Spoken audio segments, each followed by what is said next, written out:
आज एक ऐतिहासिक तिथि है। हम जितने भी लोग यहाँ पर बैठे हैं, हम सभी लोग आज की इस तिथि से परिचित होंगे। मैदान में आप देख रहे हैं बाएं तरफ मंच के छत्रपति शिवाजी महाराज का चित्र लगा हुआ है। ज्येष्ठ शुक्ल त्रयोदशी आज है हिंदी तिथि की। याद करिए उस इतिहास को जिस समय इस्लाम का आक्रमण इस देश पर हुआ, बर्बरता का कहर ढहा जा रहा था और ऐसा लग रहा था कि शायद इस्लाम का सूर्य अस्त होगा कि नहीं होगा। हिंदू माताओं बहनों की इज्जत, ऐसे हिंदू मंदिरों को तोड़ना, समाज की, धर्म की, संस्कृति की मान मर्यादाओं को खंडित करना, ये लगातार वर्षानुवर्ष लगातार चला आ रहा था। ऐसे समय में इस धरती पर एक ऐसे महापुरुष का अवतरण होता है, मां जीजा मां के कोख से जिनका जन्म हुआ, ऐसे छत्रपति शिवाजी महाराज। महाराष्ट्र के जन जन में जिनका नाम है, घर घर में जिनकी पूजा होती है, देश में भी पूजा होती है। और एक बात मैं उतना ही आज के इस अवसर पर कहूंगा, शायद देश ने शिवाजी के किए हुए कार्य समाज के जो किया, हिंदू धर्म के लिए किया, हिंदू संस्कृति के लिए किया, शायद उसको भुला दिया होगा। और दुनिया का एक ऐसा परमाणु संपन्न देश अमेरिका, जो द्वितीय विश्व युद्ध का विजेता माना जाता है, इतना बड़ा देश ने जब वियतनाम को टुकड़े टुकड़े में तोड़ने की जब अपनी योजना बनाई, तो वो छोटा सा वियतनाम देश अमेरिका के सामने कुछ भी नहीं था। अमेरिका की सैन्य शक्ति, वहां की परमाणु शक्ति के सामने वियतनाम कुछ भी नहीं था, उसकी कोई हैसियत नहीं थी। पर 20 वर्षों तक लगातार अमेरिका के उस सैन्य शक्ति को लगातार, वहां के राष्ट्रपति को जब लोगों ने पूछा कि इतने बड़े शक्तिशाली देश के साथ आपने संघर्ष किया, आपका प्रेरणा का स्रोत कौन है, आपके प्रेरणा का केंद्र कौन है, और कौन सी ऐसी नीति बनाया जिसके आधार पर इतने बड़े शक्तिशाली देश को आपने 20 वर्षों तक लगातार संघर्ष करने के लिए मजबूर कर दिया और अंत में उसको परास्त कर दिया। तो वियतनाम के राष्ट्रपति कहते हैं कि मैंने जिस महापुरुष से प्रेरणा ली है, जो हमारे प्रेरणा के स्रोत है, जिसके गुरिल्ला युद्ध जो हमारी नीति थी छत्रपति शिवाजी महाराज की, उनके जीवन से मैंने प्रेरणा लिया है। और उनकी जो गुरिल्ला नीति थी युद्ध लड़ने की, उसी नीति का परिणाम है कि आज अमेरिका जैसे देश को परास्त होना पड़ा है। और आगे एक बड़ी महत्वपूर्ण बात कहता है, राष्ट्रपति कहता वियतनाम का कि मेरे मरने के बाद जब मेरी कब्र बनेगी, उस कब्र के ऊपर लिखा जाएगा शिवाजी का सैनिक, शिवाजी का सिपाही। और आज भी अगर आप जाएंगे तो उस राष्ट्रपति के, मरे हुए राष्ट्रपति की कब्र पर लिखा हुआ है शिवाजी का सैनिक। वियतनाम की विदेश मंत्री जब भारतवर्ष के अंदर में आई हुई थी, तो हम सब जानते हैं जब भी विदेशी कोई मेहमान हमारे देश में आता है तो राजघाट जाता है, गांधी जी के स्मारक पर जाता है और लाल किला देखने जाता है।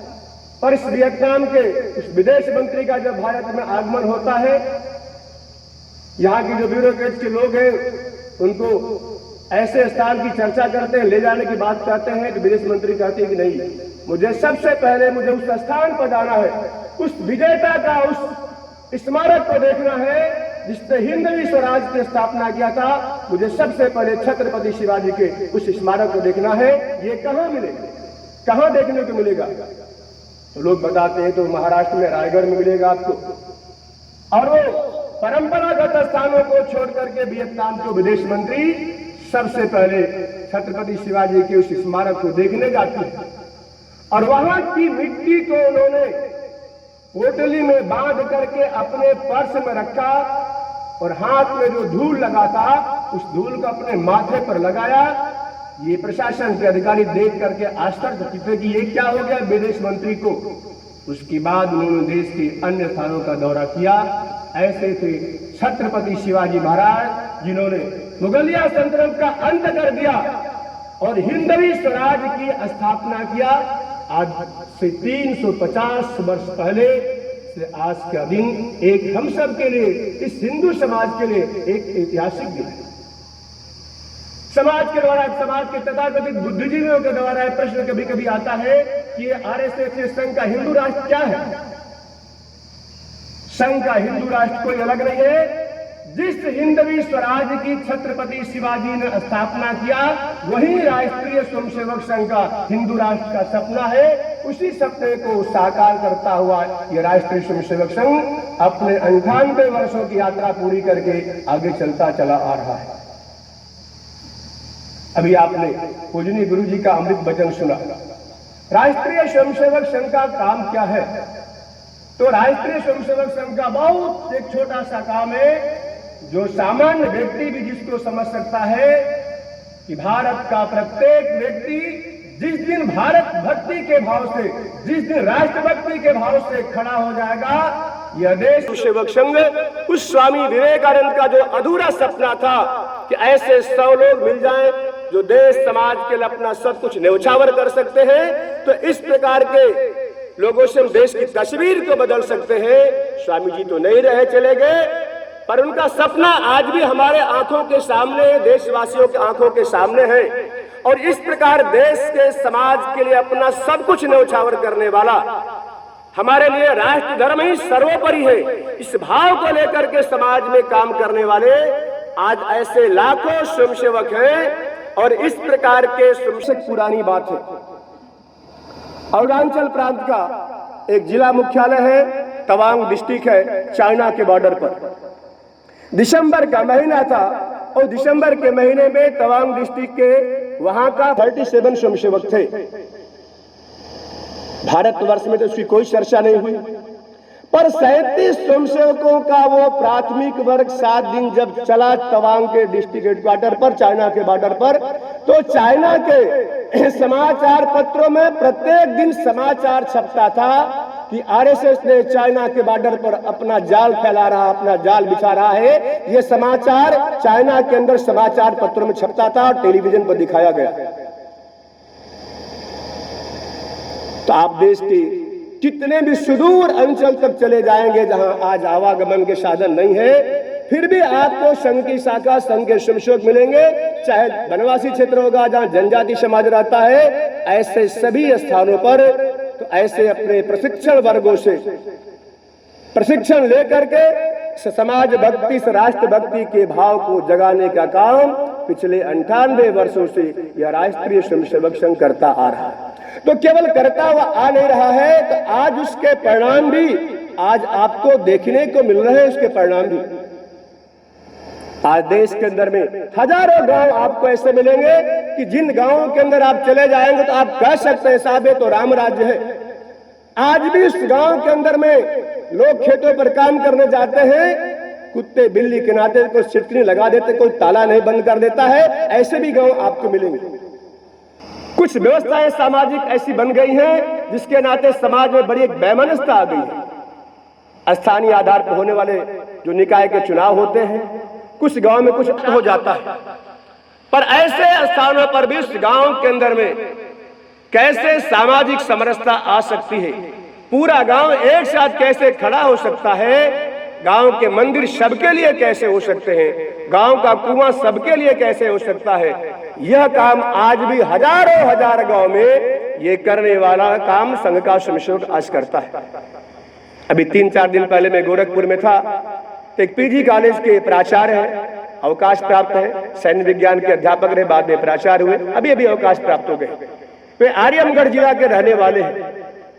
थोड़ा समय मेरे पास भी था, तो थोड़ी लंबी वार्ता ही। उन्होंने कहा भाई साहब मैं कभी कभी गांव जाता था, जाने का अवसर नहीं मिल पाता, मकान गोरखपुर में बना लिया है, बच्चे बाहर आते हैं, पर एक बार मैं गांव पर गया, संयोग से होली का त्योहार आने वाला था, तो मेरे चाचा लोगों ने कहा कि त्योहार आने वाला है, कितने साल बाद आए, आप रुक जाइए।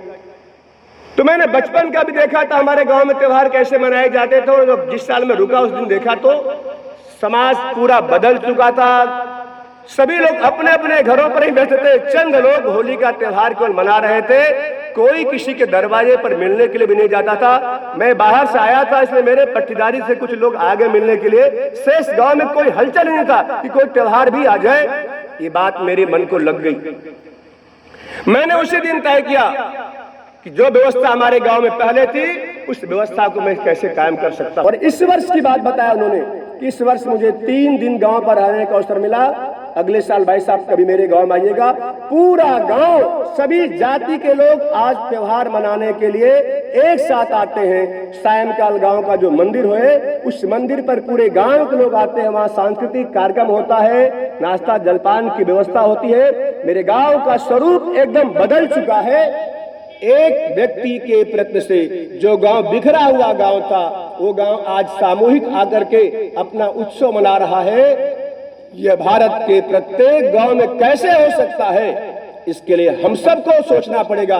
क्या हमारा गांव भी ऐसा हो सकता है? क्या मेरे प्रयत्नों से मेरे गांव का कुछ परिवर्तन हो सकता है? क्या अगर ऐसा हम सब सोचते हैं, ऐसा हम सब विचार करते हैं, तो राम राज ऐसे ही आने वाला है।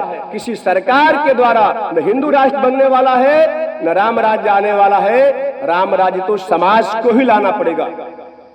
पर दुर्भाग्य यह है कि देश के अंदर में शिक्षा का स्तर जैसे जैसे बढ़ता जा रहा है, हम अपने कर्तव्यों को भूल करके हम अपने अधिकारों को याद करते जा रहे हैं।